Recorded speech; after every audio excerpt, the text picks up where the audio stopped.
Boa tarde, boa tarde. Estou vendo alguns rostos conhecidos de ontem. Tudo bom, gente? Estou com um sono danado hoje, porque aquela palestra rendeu. Aí, até chegar em casa, acordamos super cedo para a prática da manhã. Foi muito bom ter a presença de vários na prática de manhã, e que foram surgindo ali. Vamos lá, vamos começar hoje para pegar a vertente do que é o laboratório da qualidade de vida no trabalho. Aqui. O laboratório. Vamos lá, já pedi uma. Aqui. É isso aí. O laboratório da qualidade de vida no trabalho foi citado hoje mais cedo na palestra da PG Inova, pela Suzana, que é da Rede Conexão. Antes mesmo da pandemia, a PGE fez um trabalho enorme de um planejamento do órgão até o ano de 2030. E nesse planejamento havia diretrizes em vários segmentos, em vários temas, entre eles gestão de pessoas. E antes da pandemia ainda, nós estávamos numa pegada de mapear qual era a situação atual da casa. Não chegava a ser a aplicação de um clima organizacional, mas entender quais eram as necessidades, os desafios principais daqueles servidores. Porque quem está no serviço público, e o nosso grupo aqui, né, hoje é o público-alvo, percebe a necessidade de ser ouvido. A grande maioria das pessoas, quando a gente resume o resultado desse primeiro mapeamento, é a falta da escuta do órgão. A gente trabalha para servir a sociedade, mas nós também somos sociedade. E, além de sermos sociedade, nós somos prestadores, e, enquanto prestadores de serviço, nós precisamos ser ouvidos, porque quem está na frente é que percebe a necessidade dessa sociedade. Mas isso se perde em meio a todas as burocracias e à cultura do serviço público. E, percebendo esse mapeamento que mostrava a falta de escuta, a gente estava começando a planejar que programas, que ações, que projetos seriam desenvolvidos dentro do tema de gestão de pessoas e inovação. Mas veio a pandemia, ficou parado alguns meses, e em 6 meses a gente percebeu que nós já estávamos com um problema maior: a saúde mental dos servidores, procuradores que formavam a casa. Muitos casos de licença médica por ansiedade, depressão, outros mais graves que desandaram ao longo do tempo, com problemas familiares, sociais, no trabalho, porque naturalmente nós somos um indivíduo e não existe essa coisa de no trabalho é uma coisa, na vida pessoal é outra. Não existe, vai impactar. A nossa vida é única. E aí, percebendo essa necessidade, criou-se um movimento, a partir do gabinete da Secretaria de Gestão da PGE, com o apoio da PG Inova e do RH, de começarmos a fazer encontros online, com pessoas de vários setores, várias especializadas, vários segmentos, para entender qual era esse novo momento, porque aquele mapeamento anterior já não servia mais. A gente estava num mundo pré-pandemia que nós tínhamos vivido e arrastado ao longo de várias décadas, e agora era um novo momento.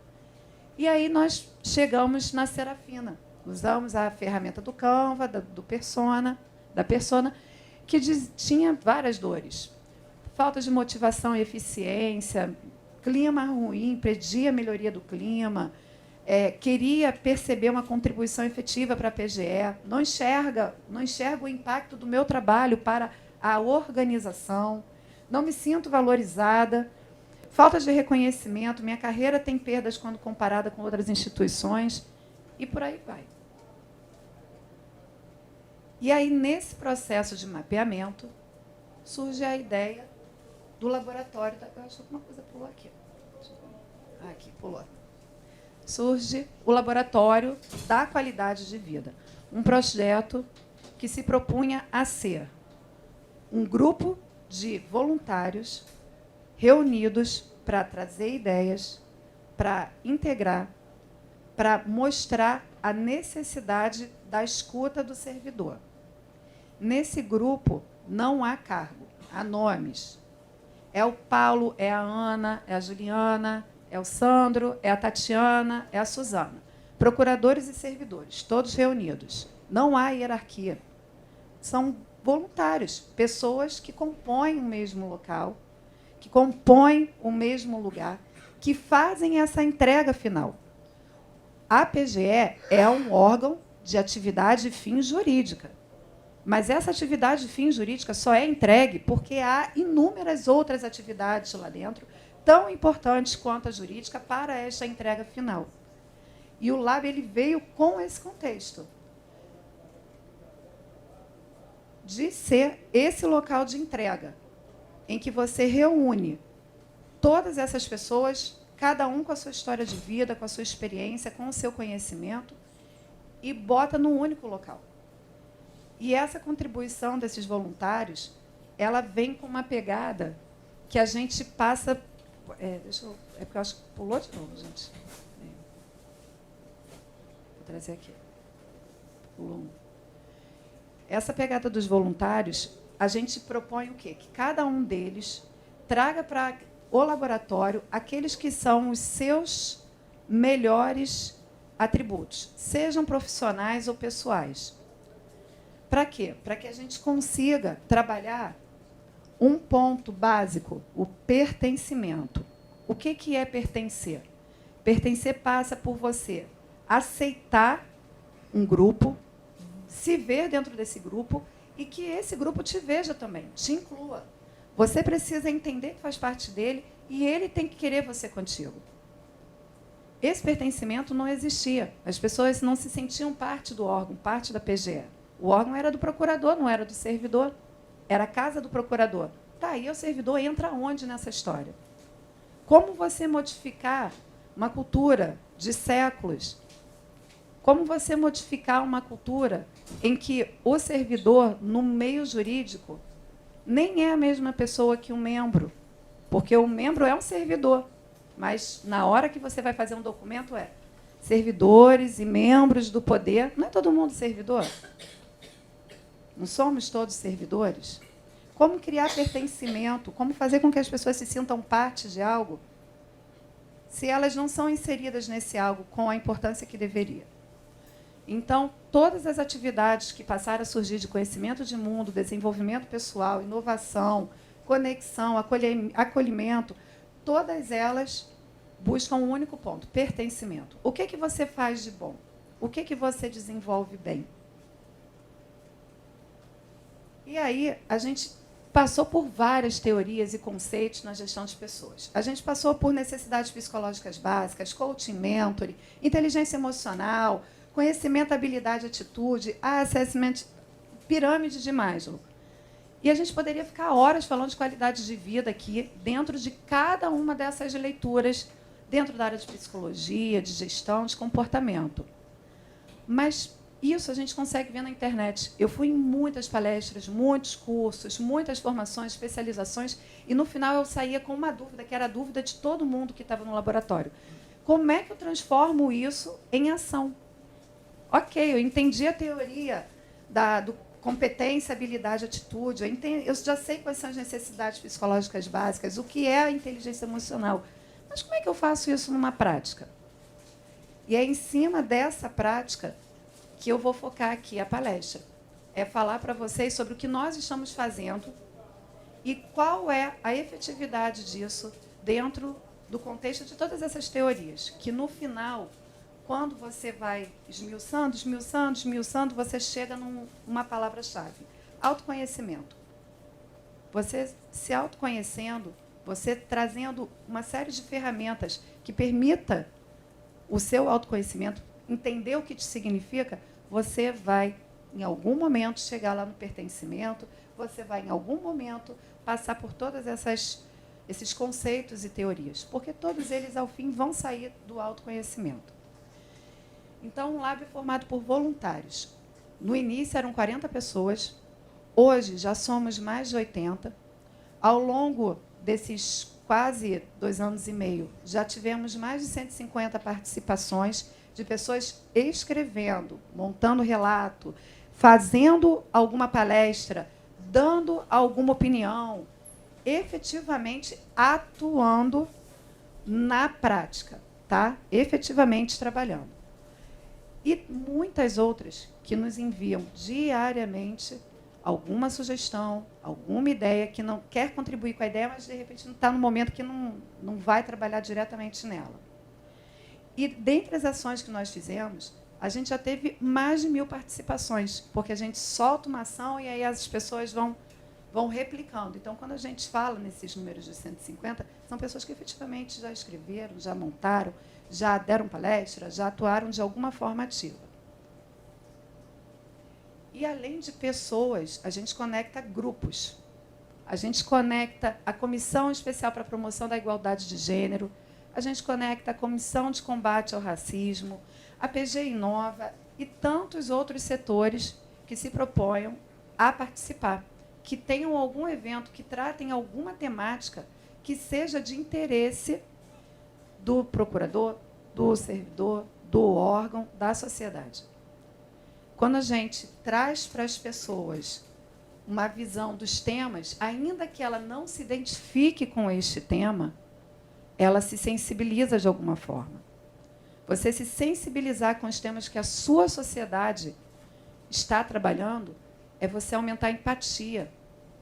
Você não precisa concordar ou discordar das ideias, mas você participa dessa sociedade e entende que alguém que está nessa mesma sociedade é uma pessoa que altera a sua qualidade de vida e que merece respeito e que merece diálogo para que essa sociedade cresça junto.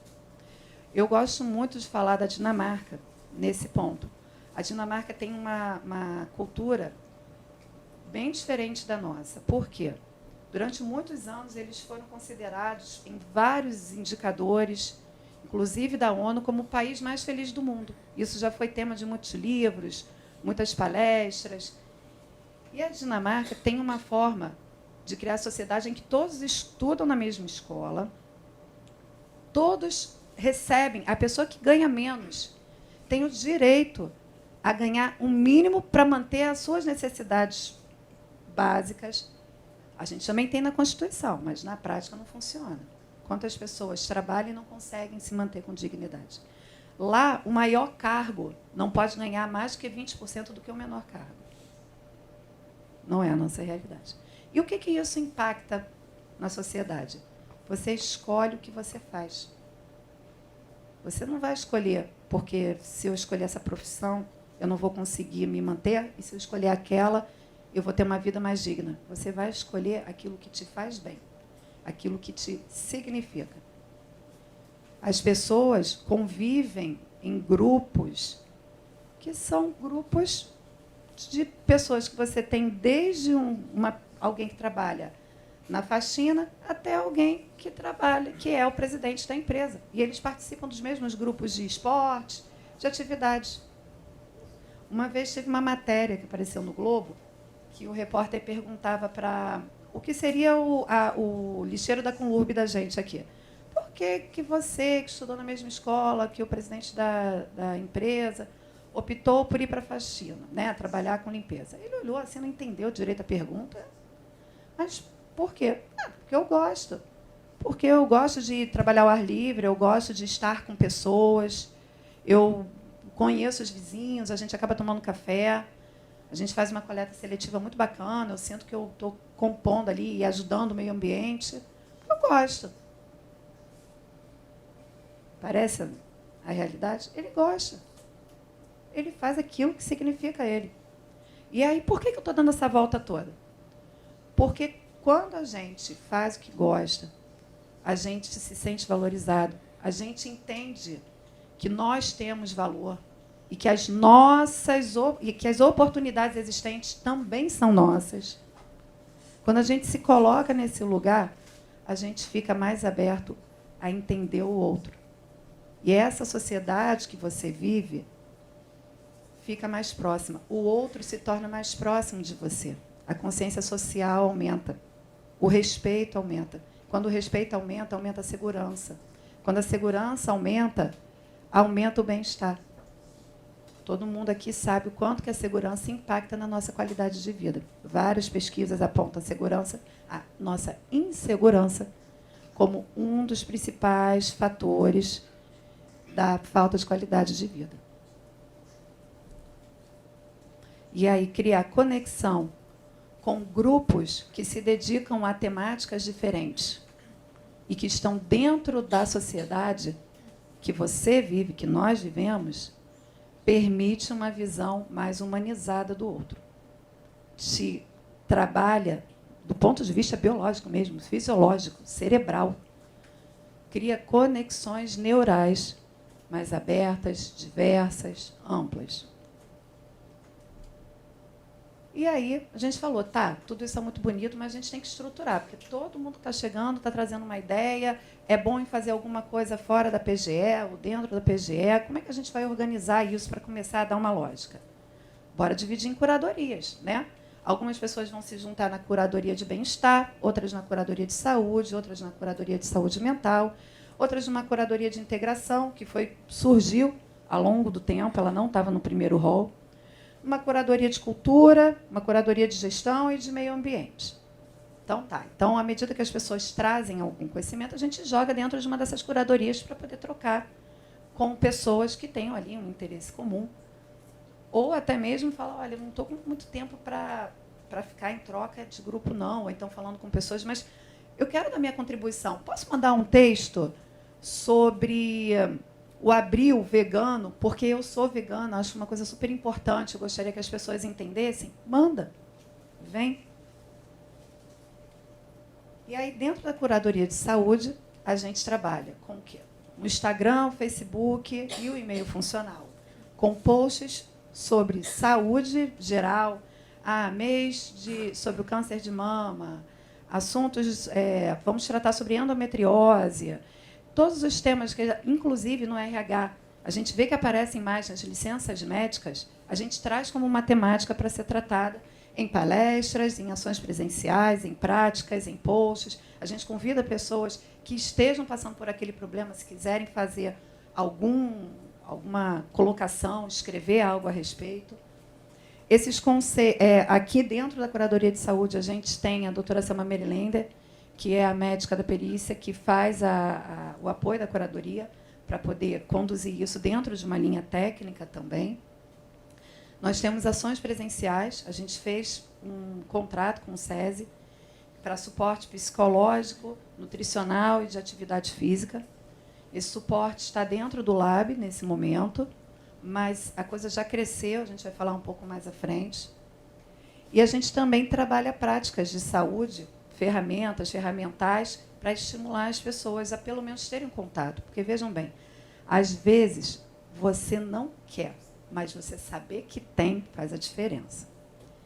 E eu faço parte de muitos grupos de business partner, de assessores de RH, equipes, e todos eles falam de uma adesão em torno de 5% nas ações de qualidade de vida, de bem-estar. A pessoa fala, pô, super baixo, né? Sendo que o clima organizacional, em geral, aumenta em percentuais importantes, porque não é sobre você participar somente, é sobre você saber que você tem o acesso àquilo. Não é somente você dizer assim, isso me interessa, porque talvez esse tema não te interesse, mas interessa a ele, interessa ao outro, interessa ao outro.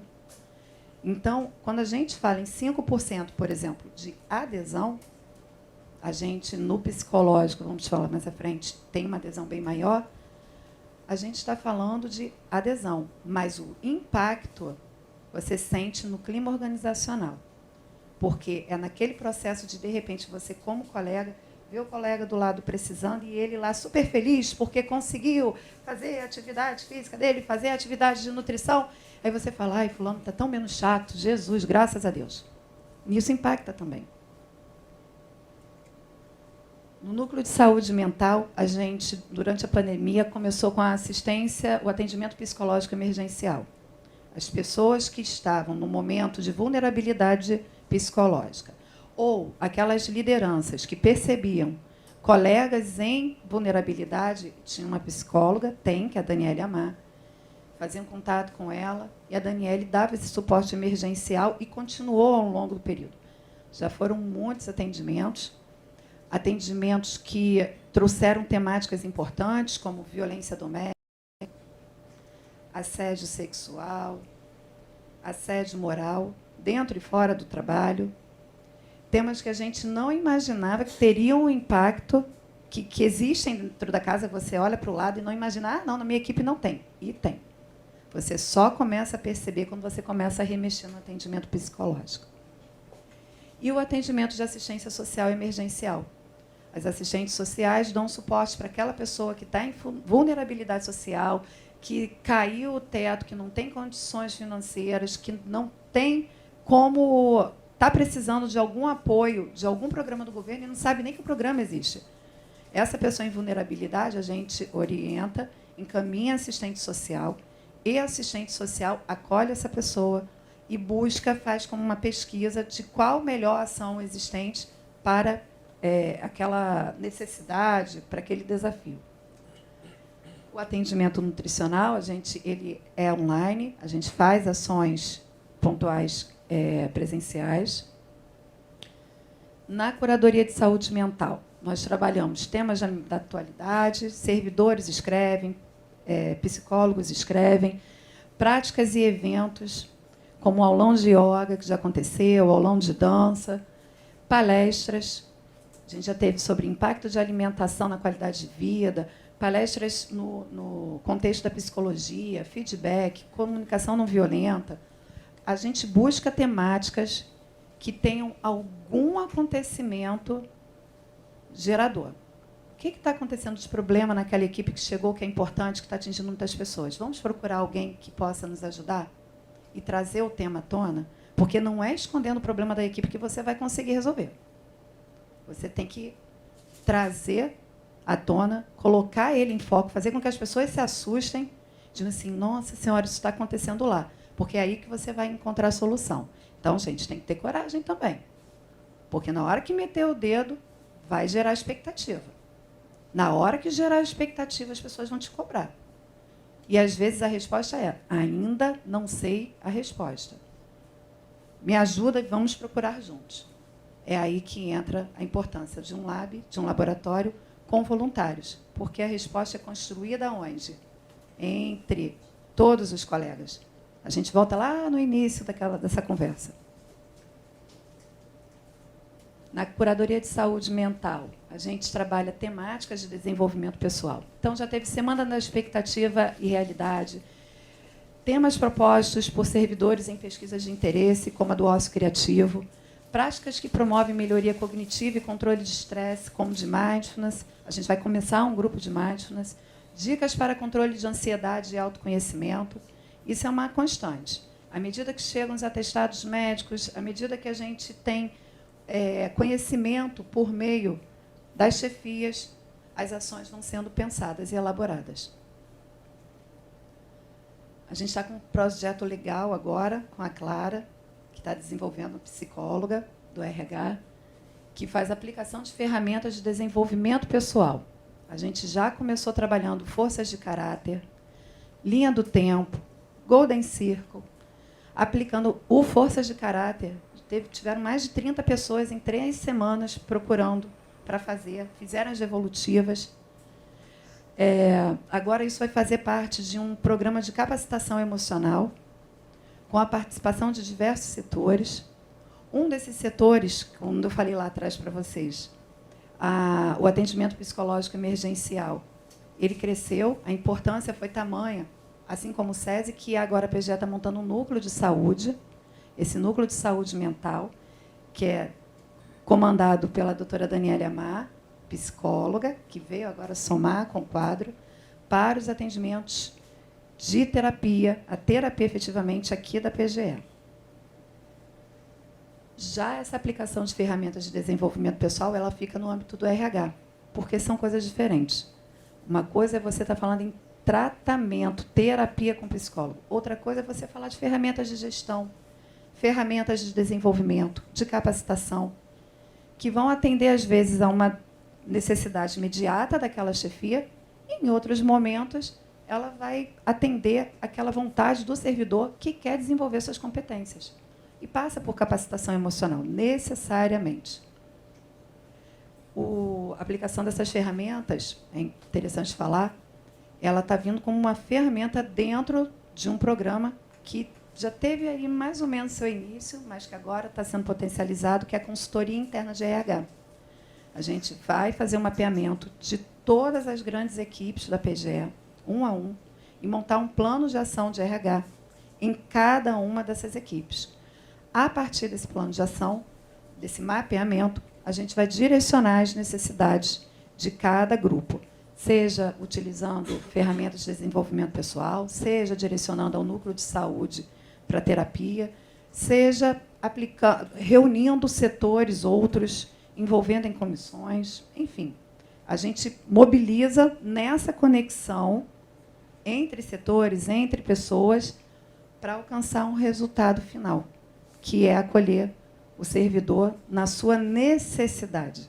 Não é na necessidade do órgão, que em algum momento vai se beneficiar disso, mas é na necessidade da pessoa, do ser humano, que faz parte e que entrega para o órgão ser quem ele é. O órgão não são as paredes.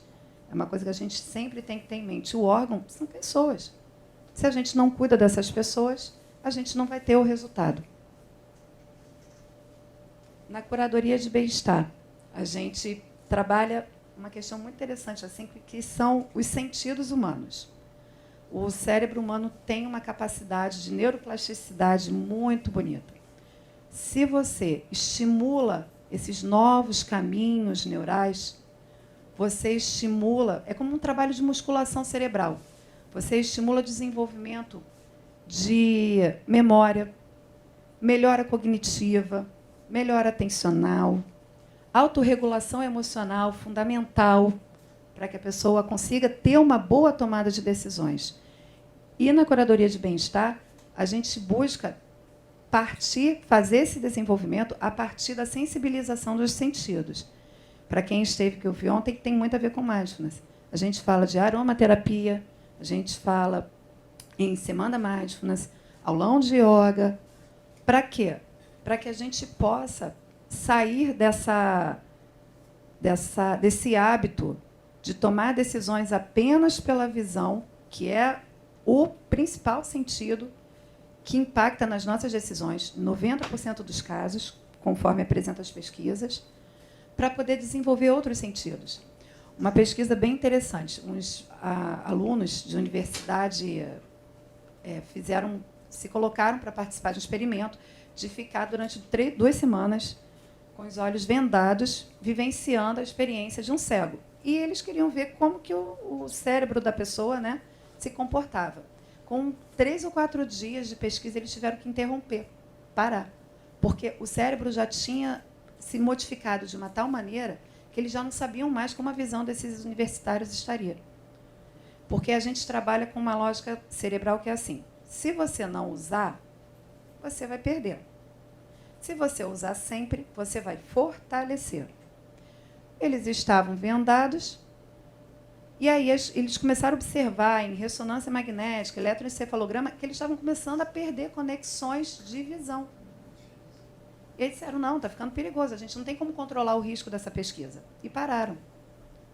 Então, quando você estimula, dentro do seu ambiente de trabalho, outras sensações, você está estimulando cognitivo, autorregulação emocional. Aí a pessoa fala assim, pelo amor de Deus, aromaterapia. Não, é demais para mim. Não, você não precisa se tornar alguém assíduo em aulas de aromaterapia, mas trazer sua atenção para a sensibilização de um aroma é necessário. Nosso olfato é o único sentido que vai direto ao centro emocional. Todos os outros passam por outras conexões. O olfato, não. Ele vai direto.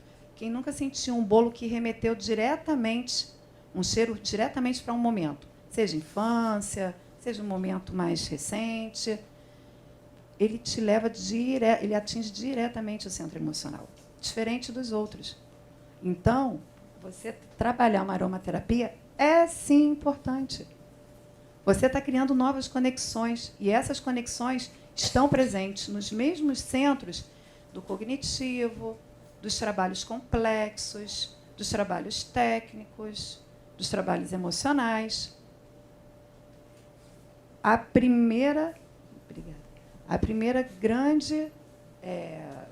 primeiro grande desafio que você tem quando você implanta um programa de qualidade de vida é vencer o preconceito. Porque as pessoas precisam conhecer, você tem que sensibilizar. Sabe por que isso é importante? Tem comprovação, não é à toa. Não é uma brincadeira de criança. Quando a criança trabalha a sua consciência corporal, é para ela poder se perceber melhor e passar a ter um autoconhecimento. O adulto também precisa, porque a gente não aprendeu isso na infância. Hoje, um dos grandes movimentos é conseguir trazer toda essa sensibilização de sentidos para a escola. Programas, sejam em Londres, seja aqui no Brasil, tem vários casos, as escolas estão percebendo a importância de desenvolver esse tipo de qualidade de atenção aos seus vários sentidos, para poder transformar as pessoas, não digo transformar, mas preparar as pessoas para serem seres humanos mais capazes de se conhecer e, se conhecendo, tomar decisões melhores, mais assertivas, mais adequadas a ele mesmo. Nós temos a ação servidor parceiro, que é uma ação que trabalha com a ideia da consciência social. Outra coisa interessante, nosso cérebro ele trabalha em cima dos neurônios espelho. Você ativa os mesmos centros neurais do outro só de olhá-lo, só de percebê-lo, sendo que você vai ativar numa frequência mais baixa. Quando você se coloca numa situação de percepção da necessidade do outro ou da gratidão do outro, aquilo volta para você com essas mesmas sensações. E isso aumenta a empatia, a consciência social e aumenta a empatia dentro do seu grupo, da sua equipe. Aquela equipe que está saindo no pau, ela também começa, com o passar do tempo, com esse aprimoramento de habilidade de empatia, a se sensibilizar mais com o outro. E os conflitos tendem a reduzir. Então, a gente trabalha com doação de sangue, agora está acontecendo a doação de cabelo, que está tendo uma procura super legal. A gente não imaginava, já estamos com uma caixa de cabelo para doação.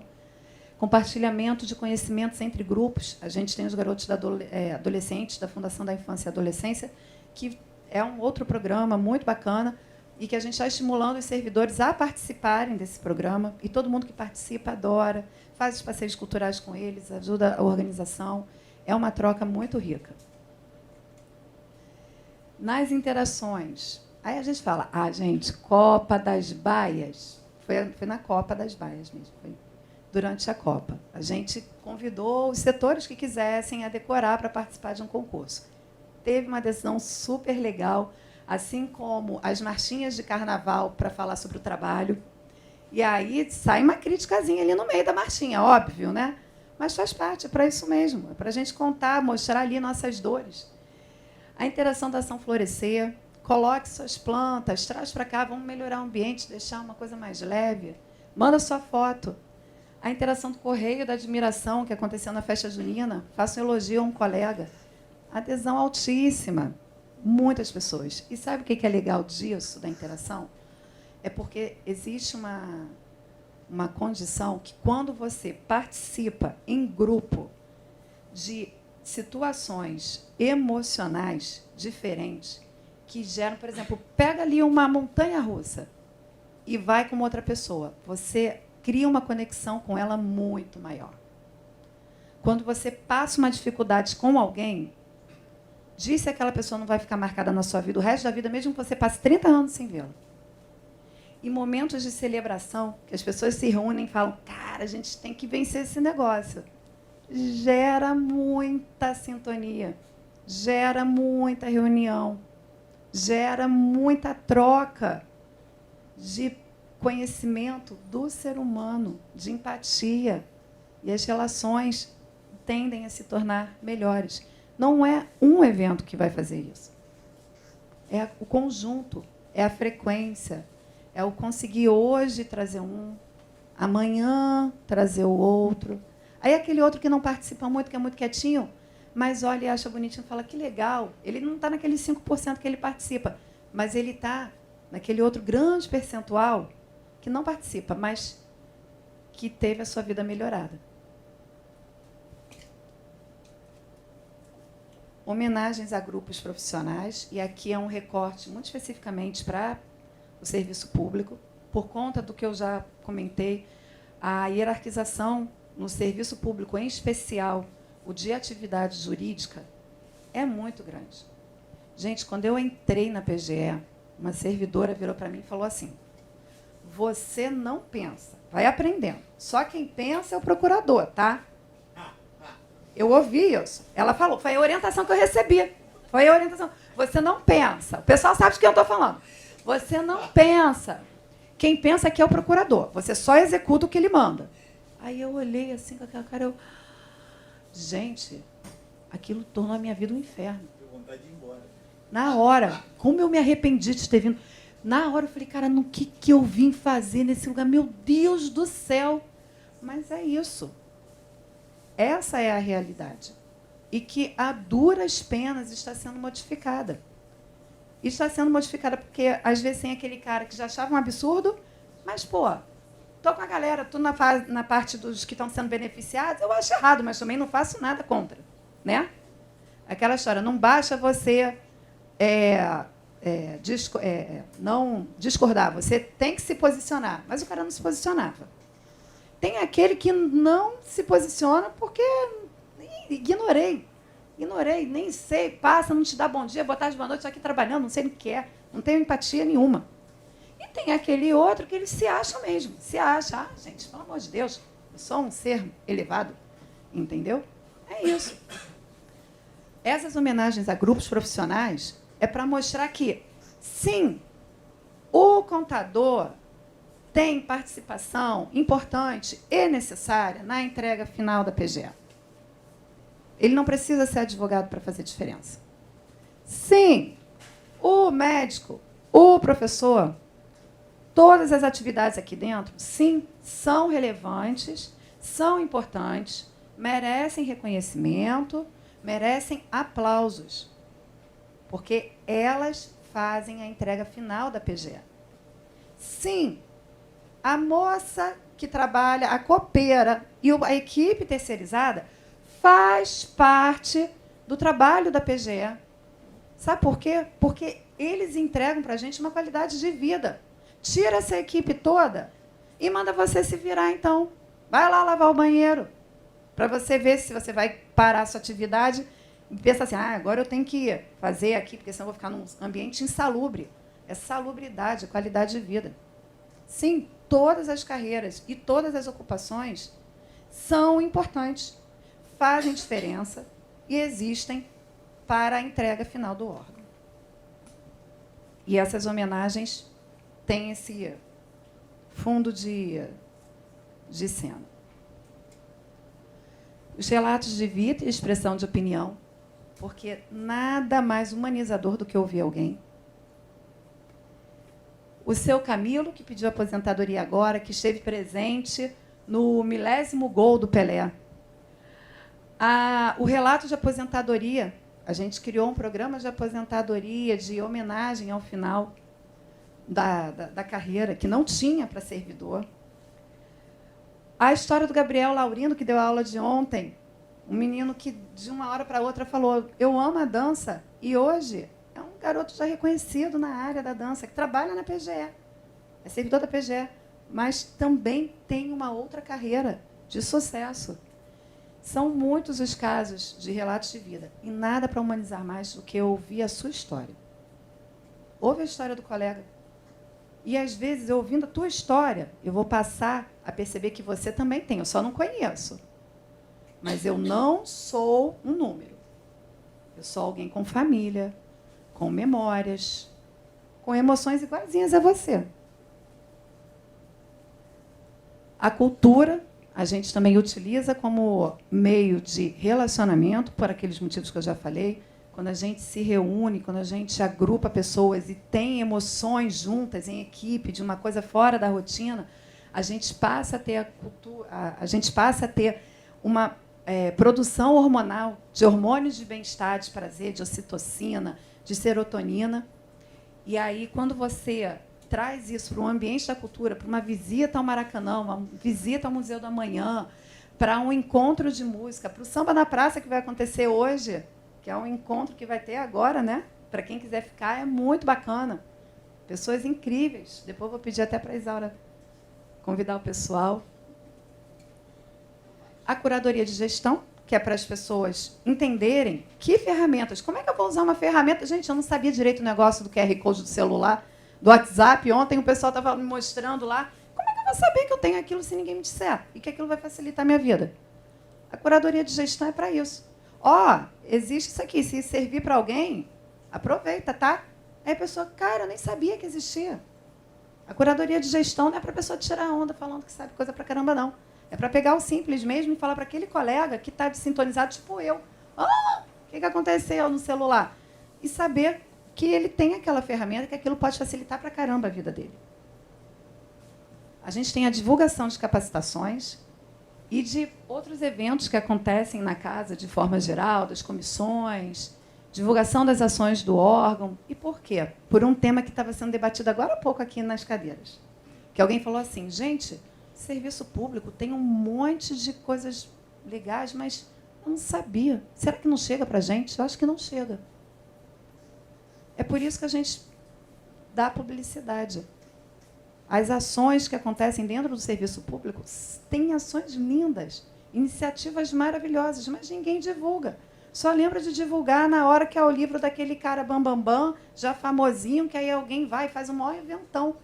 E as diversas iniciativas e ações que acontecem na operação diariamente. Bora divulgar. Isso faz diferença. Isso é o trabalho do servidor que está ali. E é um trabalho lindo.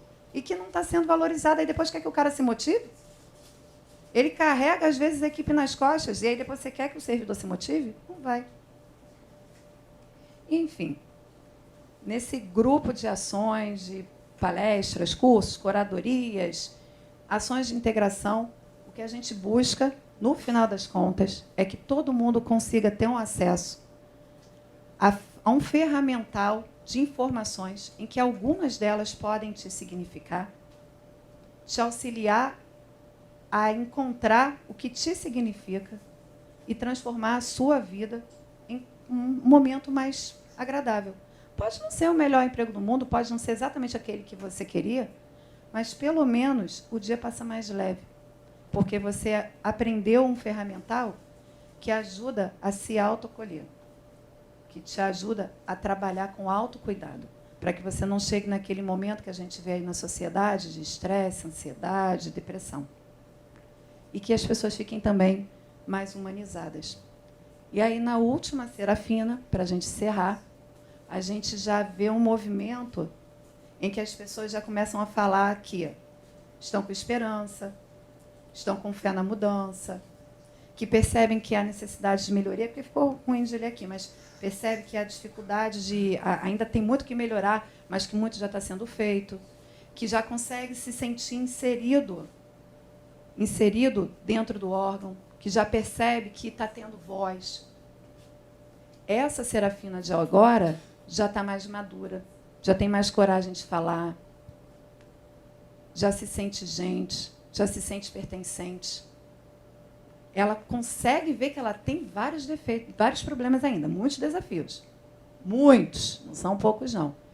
Mas ela já está mais preparada para, pelo menos, reconhecer seus problemas e avançar um passo, que é o passo na construção.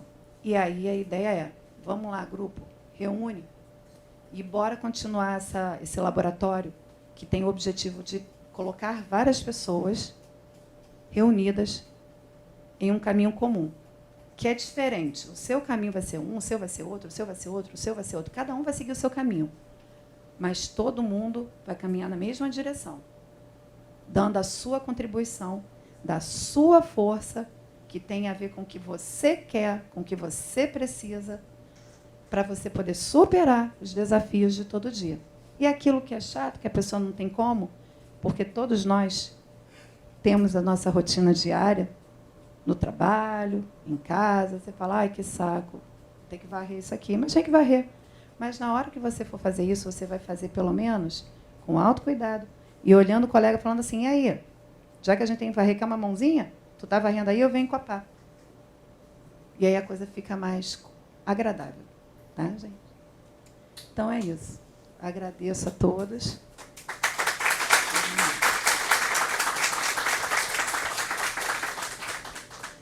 Alguém quer fazer alguma pergunta?